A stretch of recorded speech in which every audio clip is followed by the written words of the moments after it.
आज पवित्र नववर्ष उपलक्षे समस्ते ओडिया भाई भौणी माने आनंद और उल्लास सह पालन करथिबा देखिबाकू मिले। एही अवसर में समग्र ओडिशा चलचंचल होई पड़िछि। एथि सहित गंजाम जिला मध्य चलचंचल होई पड़िथिबा देखिबाकू मिले। गंजाम जिल्लार रंगेलुंडा ब्लॉक अंतर्गत रंगीपुर पंचायत रे एक बाइक शोभायात्रा अनुष्ठित होइतिबा देखिबाकू मिलिला।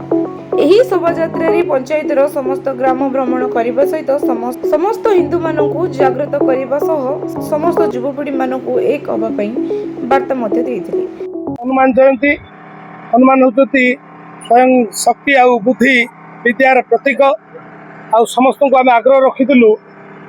आज शुभ अवसर हनुमान जयंती अवसर में समस्त स्थानीय राड़प रंगीपुर आमपुर ये जो 5-10 खंड गाँव समस्त भक्तवृंद और समस्ते आज हनुमान जयंती अवसर में समस्त एकत्रित हो हनुमान गान करवा रामंकर ये पूजा करवा तथा हिंदू समाज जो समाज आज जो धर्म आम जो संस्कृति और ऐतिह्य और इतिहास को पुनरावृत्ति करने आगामी पीढ़ी को मन पकड़ाई ये जो हनुमान जयंती अवसर आज समस्ते सामिल हो आज समस्त ग्राम परिक्रमा कर अवसर में मु समस्त ये ग्रामवासी मानक आग्रह रखुची समस्त प्रतिवर्ष एक प्रकार हनुमान जयंती अवसर में सामिल हो कार्यक्रम को त्वरान्वित करूँ और किसी प्रेरणादायी हो अन्य आगामी दिन में एक प्रकार कार्यक्रम कर आमर जो हिंदू संस्कृति धर्म को बचाई रखुँ।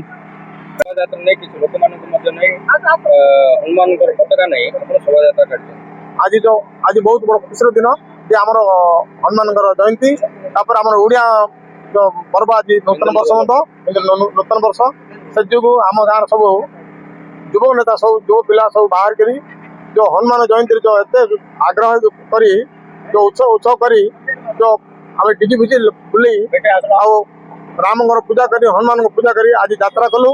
से यात्रा समस्ते आम ग्रामवासी मैंने समस्त आज खुशी है आगू एमती युव नेता कहूँ एमती बाहर था आमर हिंदू जागत बचाई था नाई तो आमर आगे को आम परिवार जदि हिंदू जो जागत नथिबे ताले आगू आगू आमर परिस्थिति खराब हो अन्य राज्य ब्रिटिश फिटिश राज्य सब करते से समय जमी पिला एपर जमी सेपरी न आसू तेना आगू पीड़ित आम जागृत करुँ आम हिंदू एकता हो आम देश को बचाओ। जय श्री राम। दीपक कुमार पंडा को रिपोर्ट टाइम्स ओडिया।